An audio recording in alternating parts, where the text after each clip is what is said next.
উপস্থাপনা এবং বক্তৃতা একটি আরেকটির সাথে আঙ্গাঙ্গিক ভাবে জড়িত। যিনি ভালো উপস্থাপক স্বভাবতই তিনি ভালো বক্তব্য দিতে পারেন। যিনি ভালো বক্তা স্বভাবতই তিনি ভালো উপস্থাপনা করতে পারেন। একটি আরেকটির সাথে অনেক অংশে মিল রয়েছে। তা উপস্থাপনা বা বক্তৃতা এটি ভাষার একটি অপূর্ব অলংকার। নির্ধারিত বিষয়বস্তুর দিকে লক্ষ্য রেখে সুসংহতভাবে সাজিয়ে কথা বলাকেই আমরা সুন্দর উপস্থাপনা বা বক্তৃতা বলতে পারি। অন্যভাবে বলা যায়, তথ্যপূর্ণ সাবলীল উক্তি হচ্ছে বক্তৃতা। বক্তৃতা দেওয়ার এই শক্তি বা বাগ্মিতার শক্তি, উপস্থাপনার এই শক্তি কেউ মায়ের উদর থেকে নিয়ে আসে না, বরং পৃথিবীর আলো বাতাসে রং রূপ স্পর্শে মানুষের মাঝে এই বাগ্মিতার বা উপস্থাপনার গুণ তৈরি হয়। কণ্ঠের সুর, তাল, ধ্বনি ভিন্ন রকম হলেও তাকে বিভিন্নভাবে সুন্দর ও সাবলীল করে তোলা যায়। একটি সার্থক বক্তৃতা বা একটি চমৎকার উপস্থাপনা সমাজ, দেশ, এমনকি বিশ্বকে প্রভাবিত করতে পারে। সাংবাদিকতার সাথে উপস্থাপনার একটি চমৎকার সম্পর্ক আছে। সাংবাদিকতার কোন ডকুমেন্টারি উপস্থাপন করার জন্য একটি সুন্দর উপস্থাপনার প্রয়োজন হয়। সাংবাদিকতার এই জগতে যদি আপনি টক শোতে অংশগ্রহণ করতে চান, সেখানে আপনার একজন ভালো বক্তা বা ভালো উপস্থাপক হতে হয়। সুতরাং যিনি একটি অনুষ্ঠানের উপস্থাপনা করেন তিনি যেমন উপস্থাপক, একই সাথে যিনি বক্তব্য প্রদান করেন তিনি বক্তব্যের উপস্থাপক। আবার যিনি একটি অনুষ্ঠান সঞ্চালনা করেন তিনি ওই অনুষ্ঠানের উপস্থাপক। যিনি কোনো রিপোর্টকে মানুষের সম্মুখে পেশ করেন তিনি রিপোর্টের উপস্থাপক। সুতরাং উপস্থাপনা একটি মৌলিক এবং গুরুত্বপূর্ণ বিষয়। আমাদের সবারই মনের একটি ইচ্ছা থাকে যে আমি যদি ভালো বক্তৃতা দিতে পারতাম, আমি যদি ভালোভাবে উপস্থাপনা করতে পারতাম। আসলে এটি একটি আর্ট, এটি একটি শিল্প, যার ব্যাপারে দক্ষতা ছাড়া কাঙ্ক্ষিত লক্ষ্যে পৌঁছানো যায় না। এই কারণে আমরা সাংবাদিকতার পাশাপাশি উপস্থাপনার বিষয়টি নিয়ে এসেছি। কারণ টকশোতে কথা বলা কিংবা মিডিয়াতে বক্তব্য দেওয়া সবগুলোই সাংবাদিকতার সাথে ওতপ্রোতভাবে জড়িত। তা আমরা যদি একটু দেখার চেষ্টা করি উপস্থাপনার বা বক্তৃতার গুরুত্ব আসলে কি। সুন্দর বক্তৃতা বা সুন্দর উপস্থাপনার গুরুত্ব দুই ভাবেই রয়েছে। একটি হলো ধর্মীয় গুরুত্ব বা শারঈ গুরুত্ব, আরেকটি হচ্ছে সাধারণ গুরুত্ব। ধর্মীয় গুরুত্বের ক্ষেত্রে যদি আমরা বলার চেষ্টা করি তাহলে আমরা দেখব বক্তৃতা হচ্ছে নবুয়তের ভূষণ। বক্তৃতায় পারদর্শী ছিলেন না পৃথিবীতে এমন কোন নবী রাসূলের উপমা নেই। এমন কোন নবী রাসূল ছিলেন না যারা সুন্দর বক্তৃতা দিতে পারতেন না। শৈশবে হযরত মুসা আলাইহিস সালাম, আমরা জানি ঘটনাক্রমে তার জিহ্বা আগুনের সংস্পর্শে আসার কারণে তথা আগুনে পুড়ে যাওয়ার কারণে কিছুটা বক্তব্যের স্পষ্টতা তিনি হারিয়ে ফেলেছিলেন। কিন্তু যখন আল্লাহ তাআলার পক্ষ থেকে তার উপরে নবুয়াতের দায়িত্ব আরোপিত হলো, রেসালাতের দায়িত্ব যখন দেওয়া হলো, তখন তিনি আল্লাহ তাআলার কাছে দোয়া করেছিলেন, যেটি আমরা সূরা তাহা 25 থেকে 27 নম্বর আয়াতে পাই। আল্লাহ তাআলার কাছে দোয়া করেছিলেন, রব্বি শরহ লি সদরি ওয়া ইয়াসসির লি আমরি ওয়াহলুল উকদাতাম মিন লিসানি। হে আমার প্রতিপালক, আমার বক্ষ প্রশস্ত করে দাও, আমার কাজ সহজ করে দাও এবং আমার জিহ্বার জড়তা দূর করে দাও। বস্তুত এই দোয়া করার পরেই আল্লাহ তাআলা হযরত মুসা আলাইহিস সালামের সেই জিহ্বার জড়তা দূর করে দিয়েছিলেন। সুতরাং আমাদের জিহ্বার যদি জড়তা থাকে, আমরা সেই জড়তা দূর করার জন্য আল্লাহ তাআলার কাছে দোয়াটি করতে পারি।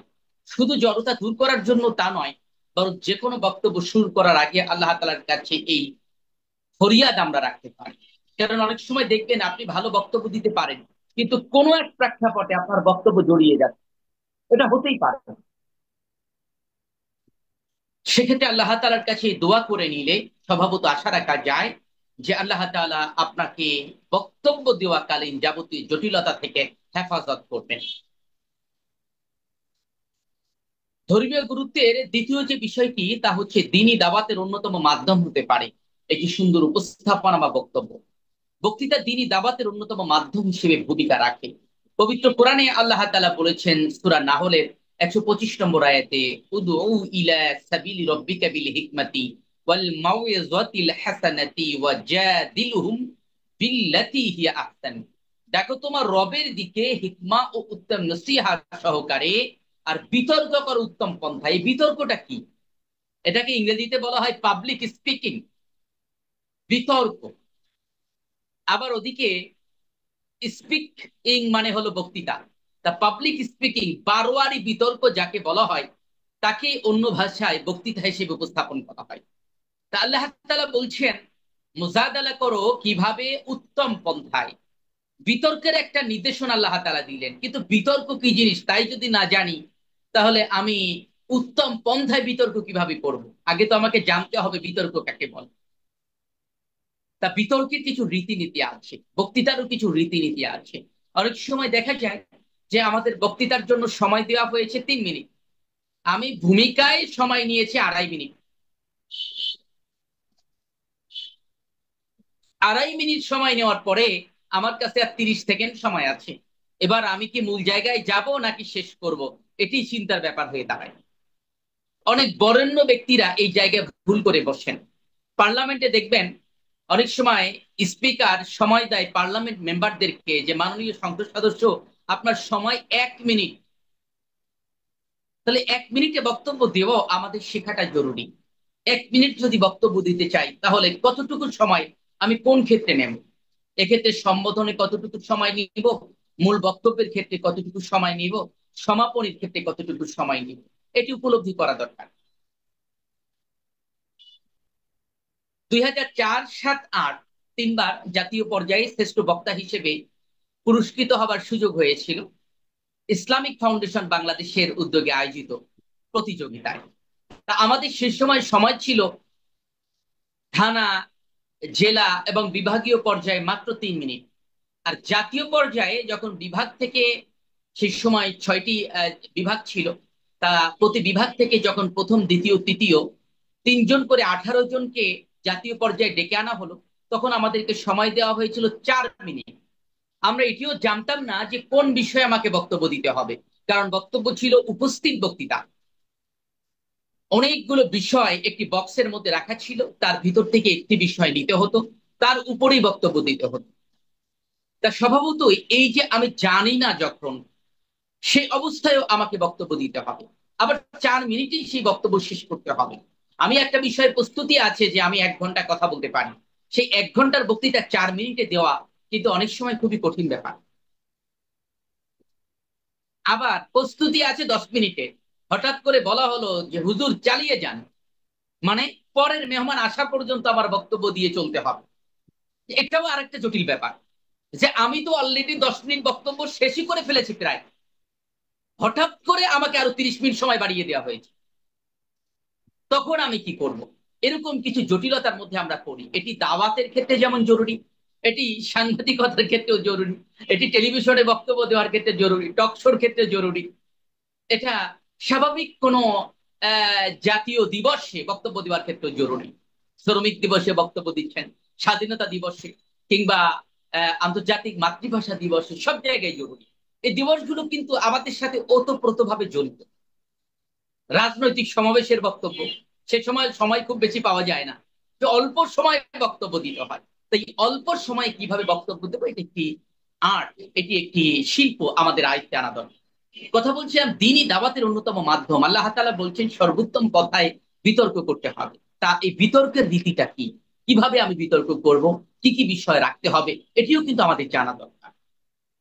তা এই যে আয়াতে আমরা দেখছি হিকমা, উত্তম নসিহাত এবং বিতর্ক শব্দদ্বয়, সবই কিন্তু সুন্দর বক্তৃতার ইঙ্গিত করে।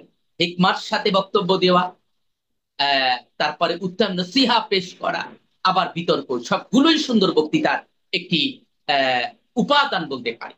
নবী সাল্লাল্লাহু আলাইহি সাল্লাম বলেছেন, আমরা জানি, নিশ্চয়ই বক্তব্যের মধ্যে জাদুর প্রভাব আছে। বোঝা যায় যে একটি বক্তব্য জাদু যেভাবে একটি অসাধ্যকে সাধন করে দেয়, যদিও সেই অর্থে জাদুকে হারাম করা হয়েছে, কিন্তু বক্তব্যেও এমন প্রভাব ফেলতে পারে যে প্রভাবের ফলে একজন মানুষ অকপটে ঝাঁপিয়ে পড়তে পারে যে কোনো লক্ষ্য বাস্তবায়ন।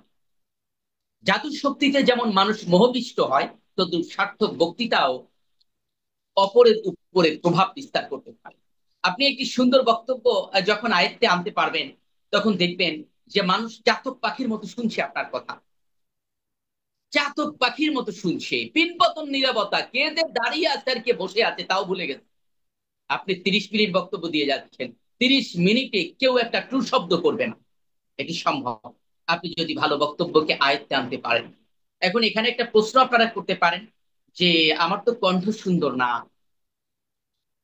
আমি শুরুতে একটা কথা বলেছি যে কণ্ঠ বা বক্তৃতা দেওয়ার এই যোগ্যতা, কণ্ঠ সবাই সাথে নিয়ে আসলেও বক্তৃতা দেওয়ার যোগ্যতা কেউ মায়ের উদর থেকে নিয়ে আসে না, পেট থেকে নিয়ে আসে না। পৃথিবীর রং রূপ স্পর্শে মানুষ এগুলো শিখে নেয়। তাহলে বক্তব্য সুন্দর করার জন্য কিছু পরামর্শ রয়েছে। সেটি কেমন? সে পরামর্শগুলো হলো যে আমরা খেয়াল করব যে আমার কণ্ঠটা কিভাবে মানাবে। মানে অনেকে দেখবেন আস্তে করে কথা বললে ভালো শোনা যায়, অনেকে দেখবেন টেনে বক্তব্য দিলে ভালো শোনা যায়, অনেকে দেখবেন উচ্চ আওয়াজে বক্তব্য দিলে ভালো শোনা যায়, আবার আলহামদুলিল্লাহ অনেকে 3 ভাবেই বক্তব্য দিলে ভালো শোনা যায়। তা আমাকে চুজ করতে হবে যে আমি কিভাবে কথা বললে আমার কথা স্পষ্ট বোঝা যায়। তা এটা আমি কিভাবে চুজ করব? এজন্য আমি আমাদের মোবাইলে রেকর্ড করতে পারি, নিজেদের স্ব মোবাইলে রেকর্ড করে দেখতে পারি। একবার টেনে বলে দেখবো, আর একবার আস্তে আস্তে বলে দেখবো, আর একবার একটু উচ্চ স্বরে বলে দেখবো, আর একবার আবৃত্তির মতো করে বলে দেখবো। বিভিন্ন ভঙ্গিমায় বলে দেখবো যে কোন ভাবে বললে আমার কণ্ঠ সুস্পষ্ট ভাবে বিকশিত হয়। আমি সেভাবেই বলার চেষ্টা করব। দ্বিতীয়ত, আমার আশপাশে অনেক সুধী শুভাকাঙ্ক্ষী আছে, আমি তাদের পরামর্শ নিতে পারি, পরিবারের সদস্যদের পরামর্শ নিতে পারি যে আচ্ছা, আমি এই 3 ভাবে বক্তব্য দিয়ে শোনাচ্ছি, দেখো তো কোন ভাবে বক্তব্য দিলে আমার বক্তব্যটা তোমার ভালো লাগে। এভাবে 2-4 জনের মতামত নেওয়ার পরে আমি একটা বক্তব্যকেই আমার বক্তব্যের ধরন হিসেবে গ্রহণ করার চেষ্টা করব। তাহলে আমি আমার বক্তব্যকে আরো সুন্দর করতে পারবো ইনশাআল্লাহ। তা আমরা ইসলামী শরিয়ার গুরুত্বের কথা বলছিলাম। আহ তৃতীয়ত, আমরা দেখতে পারি যে ইসলামী সমাজ বিনির্মাণে বক্তৃতা গুরুত্বপূর্ণ ভূমিকা রাখতে পারে। বক্তৃতা ইসলামী সমাজ বিনির্মাণের অন্যতম হাতিয়ার। ইসলামী চিন্তাবিদদের মাধ্যমে ইসলামী সমাজ গড়ার গুরুত্ব ও সাবলীল বক্তব্য মানুষের হৃদয়ে নাড়া দিতে পারে। দীর্ঘদিন ধরে লালিত যে স্বপ্ন রয়েছে সেই চিন্তা চেতনার পরিবর্তন আনয়ন করতে পারে। এমনকি একটি বক্তৃতার বদৌলতে মানুষ ঝাঁপিয়ে ঝাঁপিয়ে পড়তে পারে ইসলামী সমাজ বিনির্মাণের সংগ্রামে, ইসলামী সমাজ বিনির্মাণের সংগ্রামে ঝাঁপিয়ে পড়তে পারে। এবার আসেন সাধারণ গুরুত্ব বোঝার চেষ্টা করি। সাধারণ গুরুত্বের ক্ষেত্রে ভালো বক্তৃতা বা উপস্থাপনা যদি আপনি করতে পারেন, আপনার প্রথমত জনপ্রিয়তা বেড়ে যাবে। একটি সুন্দর বক্তৃতা রাতারাতি একজন মানুষকে জনপ্রিয়তার শীর্ষে পৌঁছে দিতে পারে। হোক সে চেহারায় কুৎসিত, আর্থিক দুর্বল, কিংবা নিম্ন বংশ উদ্ভূত, বংশ ভালো না, চেহারা ভালো না, কিন্তু সুন্দর বক্তব্য তাকে জনপ্রিয় করে দিতে পারে। আমার এক পরিচিত জনের কথা বলছি। তিনি নতুন এক শিক্ষা প্রতিষ্ঠানে যোগদানের পরে প্রতিষ্ঠানের কেউ তাকে খুব একটা গুরুত্বের সাথে দেখেনি, কিন্তু তার সুপ্ত ছিল তার মাঝে বক্তৃতা প্রদানের অসাধারণ যোগ্যতা। হঠাৎ একদিন সুধী সমাবেশে বক্তৃতা প্রদানের ফলে সকলেরই টনক নড়ে। তখন সকলের মুখ দিয়ে শোনা যায় তার উচ্ছ্বসিত প্রশংসা। কয়েক বছর পূর্বে তৎকালীন মার্কিন প্রেসিডেন্ট বারাক ওবামা মিশরের কায়রো বিশ্ববিদ্যালয়ে একটা বক্তব্য দিয়েছিলেন মুসলিম বিশ্বের উদ্দেশ্যে। তা মুসলমানদের প্রশংসা কুড়াতে সক্ষম হয়েছিল। আমাদের স্বাধীন সার্বভৌম বাংলাদেশের স্থপতি শেখ মুজিবুর রহমানের অসাধারণ ভাষণের কথা আমাদের অজানা নয়, যে তার বক্তব্য ছিল তার জনপ্রিয়তার অন্যতম কারণ। এখনো তার বক্তব্যগুলো শুনলে মনে হয় প্রতিটি কথাই যেন একটি কাব্যের ঝংকার, যে কারণে ইউনেস্কোর স্বীকৃতি পর্যন্ত পেয়েছে তার বক্তব্য। তাহলে জনপ্রিয়তা অর্জনের জন্য বক্তৃতা একটা ভালো ভূমিকা দিতে পারে, উপস্থাপনা একটি ভালো জায়গায় নিয়ে যেতে পারে। দ্বিতীয়ত, সম্মান। একটি সার্থক ও সুন্দর বক্তৃতা জনপ্রিয়তা অর্জনের পাশাপাশি আমাদের সম্মান বৃদ্ধি করে। ক্রমান্বয়ে সম্মানের ক্ষেত্রে জিরো থেকে হিরোয় পরিণত হয়। দৃশ্যত ইতপূর্বে যে লোকটি সালাম দিলে উত্তর পর্যন্ত দিত না, দেখবেন সেই লোকটি হাস্যবদনে আপনার কাছে এসে কুশল বিনিময় করা শুরু করবে।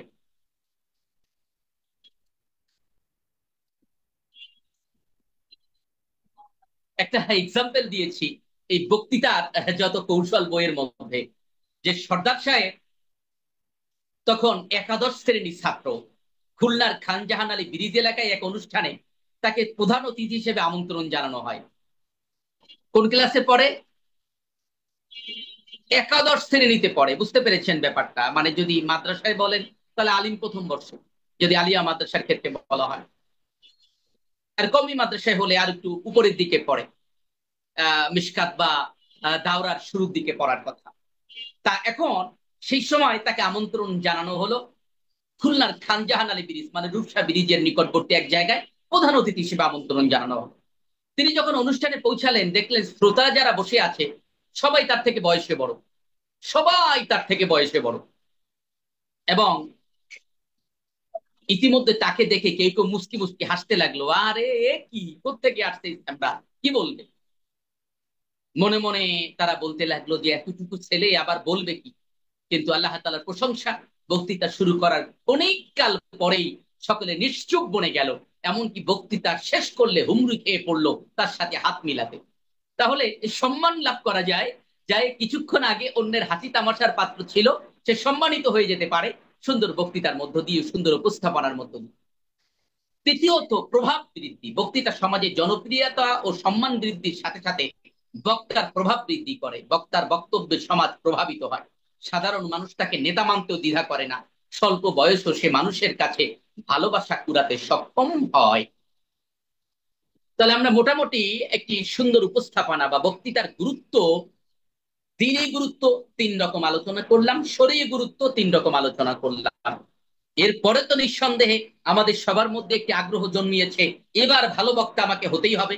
তাহলে এবার মোটামুটি আমরা মনস্থির করতে পেরেছি যে হ্যাঁ, আমার ভালো বক্তা হওয়া দরকার। কারণ ভালো বক্তা হলে ভালো নেতা হতে পারবো, ভালো বক্তা হলে জনপ্রিয়তা বেড়ে যাবে, চারিদিকে সম্মান মর্যাদাও বেড়ে যাবে। হম। সমাজের উপরে প্রভাব বিস্তার করা যাবে ভালো বক্তা হলে। আর শরীরের গুরুত্ব তো বুঝতেই পেরেছি যে এটি পৃথিবীর সব নবী আলাইহিস সালামগণ ভালো বক্তৃতা দিতে পারতেন। দ্বিতীয়ত, দাওয়াতের ক্ষেত্রে ভালো বক্তৃতা দিতে পারা জরুরি। তৃতীয়ত, ইসলামী সমাজ বিনির্মাণে, ইসলামী বিপ্লব সংগঠনে ভালো বক্তৃতা ভূমিকা রাখতে পারে। এটা আমরা মোটামুটি আলোচনার মধ্যে উপস্থাপন করার চেষ্টা করেছি। এবার আসুন যে এই যে উপস্থাপনা যে আমি করব, বক্তৃতা যে দেব, সে দেওয়ার জন্য আমার বিবেচ্য বিষয়গুলো কি কি, শুরুতে আমাকে কোন কোন বিষয় মাথায় রাখতে হবে।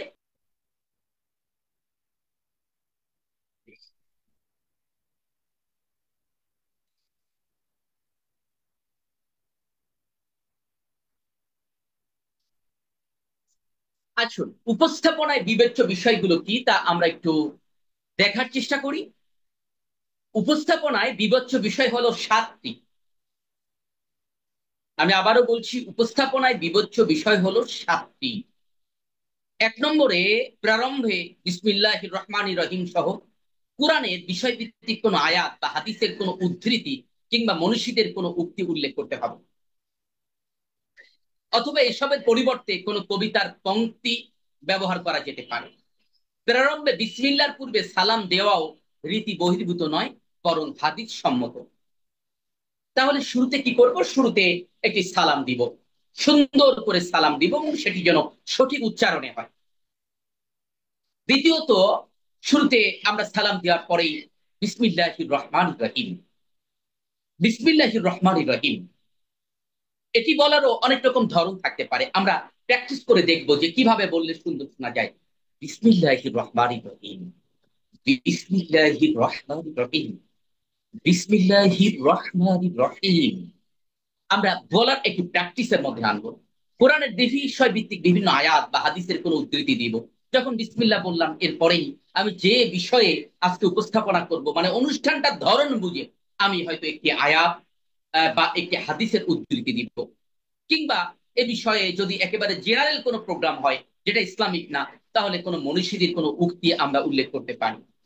আবার কোনো কবিতার পঙ্ক্তি বলতে পারি আমরা, যে বিষয়ে আলোচনা করব সে বিষয়ে একটা কবিতা বললাম। যেমন বর্ষাকাল নিয়ে বক্তব্য দিচ্ছেন আপনি, তাহলে শুরুতে বলতে পারলেন, নীল নভ ঘনে আষাঢ় গগনে তিল ঠাইয়ার নাহিরে, ওগো আস্তরা যাস্তি গো তোরা যাস্তে ঘরের বাহিরে। বা গগনে গর্জে মেঘ ঘন বর্ষা, কুলে একা বসিয়াছি নাহি ভরসা, রাশি রাশি ভাড়া ভাড়া ধান কাটা হলো ছাড়া। বিভিন্ন একটা বিষয়কে নিয়ে আসা। শীতকাল নিয়ে বক্তব্য দিচ্ছি, তাহলে শীতকালের উপরে একটা কবিতা নিয়ে আসা গেল। হিম হিম শীত শীত, শীত বুড়ি এলো রে, কনকনে ঠান্ডায় দম বুঝি গেল রে। বা জলের উঠেছে দাপ, কার শব্দ দেয় হাত, আক করে কেটে লয় বাপ, কালের স্বভাব দোষ, ডাকছে রে ফোঁস, জল নয় এই জন্য কাল সাপ। এটা বিভিন্ন কবির কবিতা আর কি। তা এরকম বিষয় নিয়ে আসা হলো। আপনি কোন জায়গায় এলমের গুরুত্ব নিয়ে কথা বলছেন, শুরুতে বিসমিল্লাহির রহমানির রহিম বলার পরেই বললেন ক্বালা রাসূল সাল্লাল্লাহু আলাইহি ওয়াসাল্লাম, বা ক্বালা নবী সাল্লাল্লাহু আলাইহি ওয়াসাল্লাম, তালাবুল ইলমি ফরিদাতুন আলা কুল্লি মুসলিম। অথবা এল নিয়ে বক্তব্য দিচ্ছেন, শুরুতে আরেকটা আয়াত পড়ে নিলেন যে বিসমিল্লাহির রহমানির রহিম, ইকরা বিসমি রাব্বিকাল্লাযী খালাক। এভাবে একটা আয়াত বা একটা হাদিসের উদ্ধৃতি দিয়ে শুরু করা গেল, কিংবা কোনো মনীষীর বক্তব্য দিয়ে শুরু করা যায়। হাদিস এটাও মনীষীর বক্তব্য, নবী সাল্লাল্লাহু আলাইহি সাল্লাম তো সবচেয়ে বড় মনীষী। অথবা এ ব্যাপারে যেমন এলমের গুরুত্ব নিয়ে কথা বলতে গেলে ইমাম বুখারী রাহমাহুল্লাহর বক্তব্য নিয়ে আসা যায়, আল ইলমু ক্বাবলাল কওলি ওয়াল আমালি। এভাবে বক্তব্যের শুরুতে নিয়ে আসা গেল। তারপরে এই কথাটা বলার পরে আমাকে খেয়াল করতে হবে 2 নম্বরে, উপস্থাপনার ক্ষেত্রে আয়োজক এবং অনুষ্ঠানের ধরনটা নিয়ে, যে এই অনুষ্ঠানের আয়োজন কারা করেছে এবং এটা কি ধরনের অনুষ্ঠান এটি খেয়াল করতে হবে। প্রত্যেকটি অনুষ্ঠানের আয়োজক থাকে, হতে পারে তা কোনো সংস্থা কিংবা প্রতিষ্ঠান। উক্ত সংস্থা বা প্রতিষ্ঠানের নাম নির্ভুলভাবে উল্লেখপূর্বক তাদের আয়োজিত অনুষ্ঠানটির নাম বা ধরন বলতে হবে। আমি আবারও বলছি, যে কোনো আয়োজন কোনো একটা প্রতিষ্ঠানের পক্ষ থেকে করা হয় কিংবা কোনো সংস্থার পক্ষ থেকে করা হয়, আয়োজকের নাম বলা, যে কে আয়োজন করেছে এবং এটা কি অনুষ্ঠানের আয়োজন করেছে, অনুষ্ঠানের নাম বা ধরন উল্লেখ করতে হবে, এবং যে প্রতিষ্ঠান আয়োজন করেছে তার নামটা নির্ভুল ভাবে বলতে হবে। যেমন দাওয়া ইউনিভার্সিটির পক্ষ থেকে আয়োজন করা হলো, তাহলে কি আপনারা বলবেন দাওয়া ইউনিভার্সিটি? না, দাওয়া ইউনিভার্সিটি পরিপূর্ণ নাম কি? ইন্টারন্যাশনাল দাওয়া ইউনিভার্সিটির উদ্যোগে আয়োজিত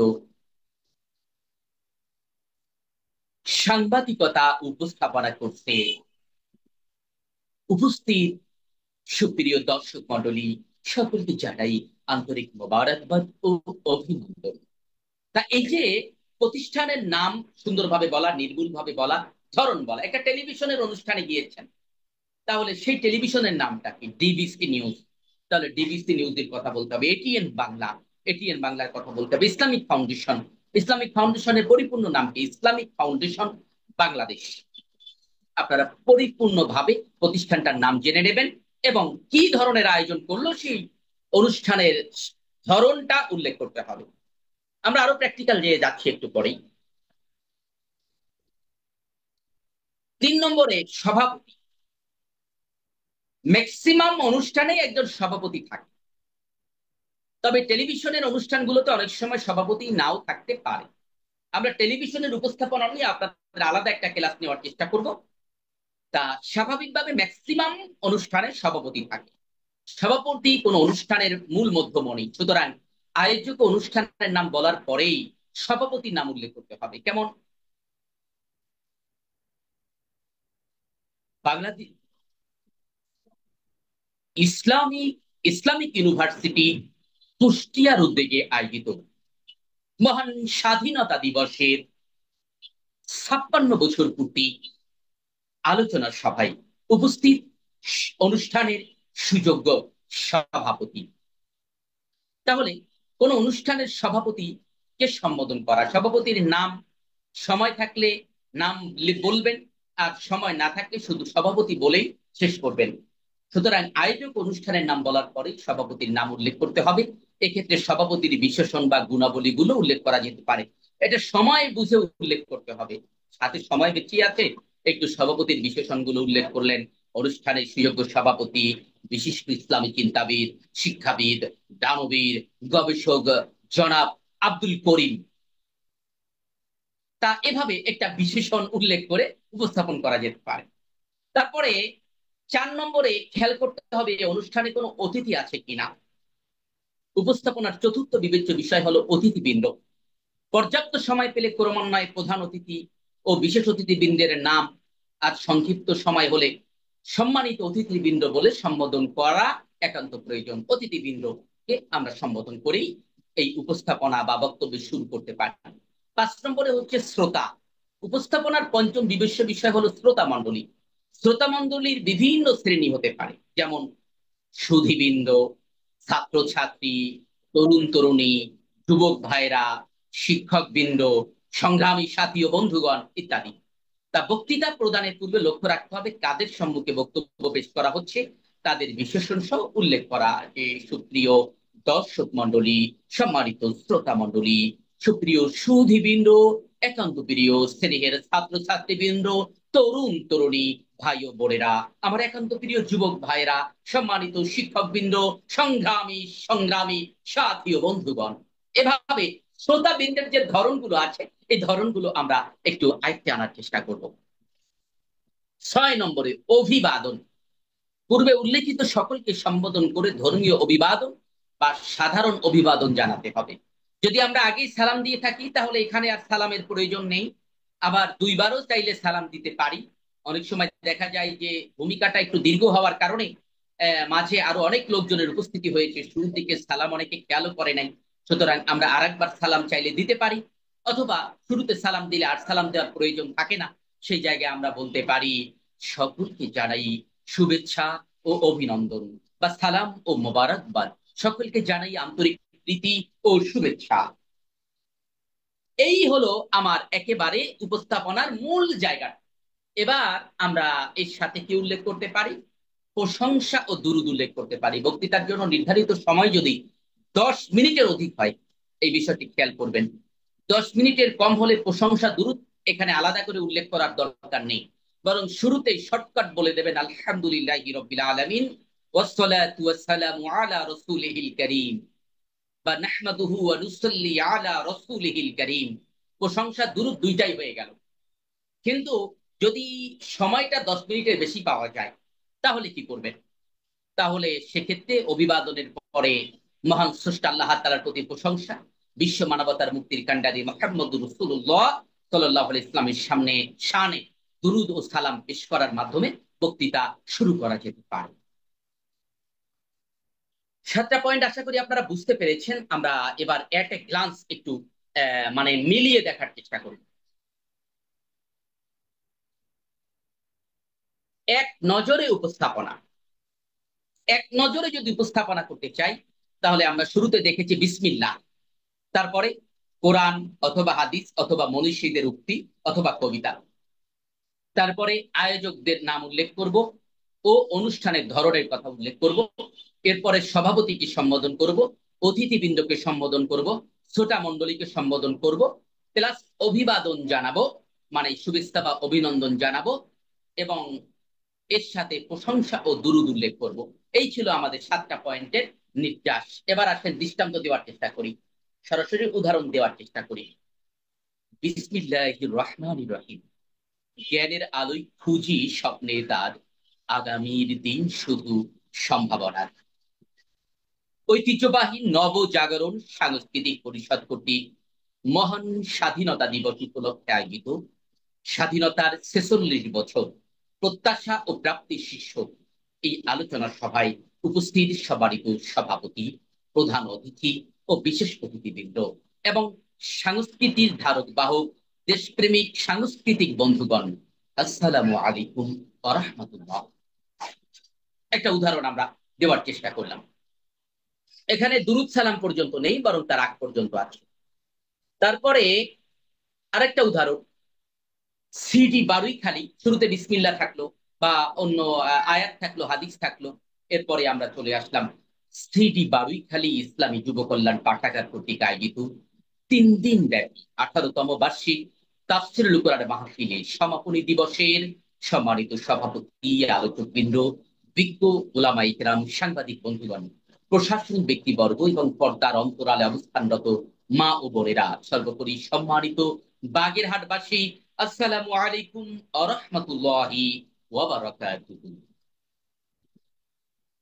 প্রশংসায় মস্তক অবনত করছি বিশ্বজাহানের শাহানশাহ রাজা ধীরাজ আল্লাহ তাআলার প্রতি, এবং শত সহস্র দুরূদ ও সালাম পেশ করছি নবিকুল শিরোমণি মুহাম্মদ সাল্লাল্লাহু আলাইহি ওয়াসাল্লামের শানে। আমরা খুব সংক্ষেপে বিষয়টি উপস্থাপন করার চেষ্টা করলাম। এবার আসুন, এই উপস্থাপনায় আমরা বিভিন্ন কবিতা যদি আমরা ব্যবহার করতে চাই, আয়াত হাদিস এগুলো তো আমরা বুঝতে পেরেছি, কিন্তু যদি কবিতা ব্যবহার করতে চাই তাহলে কি ধরনের কবিতা আমরা ব্যবহার করতে পারি।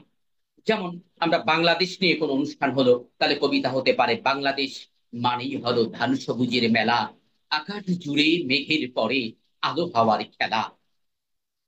যদি 21শে ফেব্রুয়ারির কোন অনুষ্ঠানে আপনি থাকলেন, তাহলে কি বলতে পারেন? 21 আসে বাংলাদেশে বাংলা ভাষার টানে, 21 আসে বাংলাদেশে নিত্য নতুন গানে। যদি বাংলাদেশ নিয়ে এমন একটা বক্তব্য দিতে চাচ্ছেন যখন বাংলাদেশ নিয়ে ভয়াল ষড়যন্ত্র হচ্ছে, দেশি বিদেশি ষড়যন্ত্র হচ্ছে, তখন আপনি এমন একটা কবিতা বলতে পারেন যে জন্মভূমির কোল জুড়ে বইছে অসভ্য বদ বাতাস, সর্বত্র চরক চক্র শকুনির আনাগোনা, মানবতা কুঞ্জে বহুরূপী ভ্যাম্পায়ার, ত্রিশুদ তৃষিত জিহ্বা দিয়ে চুষে নেয়ার মোহে মত্ত। আপনি বলতে পারেন ভেঙে যায় বুক শত বেদনার দুঃখ, সহিতে পারি না আর, হেলাই হেলাই এই অবেলায় অজানা ব্যথায় চুরমার। আপনি বলতে পারেন প্রেক্ষাপটটা যদি এমন হয় যে বিশ্বাসঘাতকতা করেছে কেউ, যাদের উপরে আস্থা রাখার কথা তাদের প্রতি আস্থা রাখা যাচ্ছে না, তাহলে আপনি এই কবিতাটা বলতে পারেন, যারে আমি আপন ভাবি সেভাবে মোরে পর, যার লাগিয়া কাঁদিয়া মরি সে ভাঙে মোর ঘর। আপনি কোরআন নিয়ে যদি কোনো বক্তব্য দিতে চান, সেক্ষেত্রে বলতে পারেন, মানব মুক্তির মহাস্মারক পবিত্র কোরআন সারা পৃথিবীর মানুষের জন্য আলো অনির্বাণ। আপনি যদি শহীদের তামান্নায় উজ্জীবিত করার জন্য কোনো বক্তব্য দিতে চান, যখন এমন অবস্থা হয়েছে 2-4 জন শাহাদাত বরণ করেছে বা একজন ভাই শাহাদাত বরণ করেছে, তখনও আপনি নির্ভয় দিতে চাচ্ছেন এই শহীদের সাথীদেরকে, তখন বলতে পারেন, শহীদের সাথীরা রাজপথে রয়, তারা করে পারে না কোনো সংশয়। এরপরে আপনি রমজান মাসে কোনো বক্তব্য দিচ্ছেন, তাহলে বলতে পারেন, শান্তির বাণী নিয়ে হিম শীতল রবে মাহে রমজান এলো তমসার হবে, দিয়ে এলো কোরআনের বাণী আসমানি ফরমান, চিরদিন রবে তা অক্ষয় অম্লান, কাম ক্রোধ লোভ মোহ মদ আর মাৎসর্য ষড়রিপুকে নিয়ন্ত্রণ করে ধরো এবার ধৈর্য, তবেই পাবে খোদার সন্তুষ্টি, নিজ হস্তের দান ওই প্রাপ্তি লাভ করতে লাগাও মন প্রাণ। তারপরে আমি যেটা ম্যাক্সিমাম সময় বলে থাকি, আমাদের কাফেলার যাত্রা অরুণের পথে, আমাদের যাত্রা আলোকিত করে ধরাধাম চলছে, চলবে অবিরত অবিরাম। সবারই তো শিক্ষার্থীবৃন্দ, এই ছিল আজকে আমাদের উপস্থাপনার একটি প্র্যাকটিক্যাল ক্লাস। আশা করছি এই ক্লাসটি আপনারা উপলব্ধি করতে পেরেছেন। কণ্ঠের বৈচিত্র্য আমি উপস্থাপন করার চেষ্টা করেছি, কারণ কবিতা যদি কবিতার মতো করে বলতে না পারেন, তাহলে মানুষ আপনার বক্তব্য শুনবে না। বক্তব্য যদি বক্তব্যের মতো করে বলতে না পারেন, তাহলে আপনার বক্তব্য যথার্থ ভূমিকা রাখতে পারবে না। সুতরাং এই বক্তব্যের যে গুরুত্ব আমরা শুরুতে আলোচনা করেছি, আপনি জনপ্রিয়তা অর্জন করতে পারবেন, অর্জন করতে পারবেন, প্রভাব বিস্তার করতে পারবেন, দাওয়াতের ক্ষেত্রে ভূমিকা রাখতে পারবেন, বিপ্লবে ভূমিকা রাখতে পারবেন। এই জায়গাগুলোকে সফলতা অর্জন করার জন্য বক্তব্যের এই গুণাবলীগুলো, উপস্থাপনার এই গুণাবলীগুলো অর্জন করা খুবই জরুরি। তা আজ আমাদের আজকের এই বক্তব্যটা এই পর্যন্তই। আমরা আপনাদেরকে একটা হোমওয়ার্ক দিতে চাই, এরপরে আমরা মূল বিষয়বস্তু কিভাবে সাজাবো সেই ব্যাপারে আগামী ক্লাসে আমরা আলোচনা করব, যে সময় বন্টনটা কিভাবে আমরা করব, সময় বন্টন কিভাবে করব, বক্তৃতা প্রদানের ক্ষেত্রে লক্ষণীয় দিকগুলো কি কি, কিভাবে হাত রাখবো, কিভাবে দাঁড়াবো, কিভাবে কথা বলবো, কিভাবে মাথা ঘুরাবো, এরপরে 5 মিনিট বক্তব্য দিলে ভূমিকা উপস্থাপনায় কয় মিনিট ব্যবহার করব, মূল বক্তব্য কয় মিনিট দেব, উপসংহারে কয় মিনিট সময় নেব, 10 মিনিটে, 30 মিনিটে, 60 মিনিটে আমরা কিভাবে কিভাবে বক্তব্যগুলো দেব, এগুলো আমরা ইনশাল্লাহ দ্বিতীয় ক্লাসে আলোচনা করব।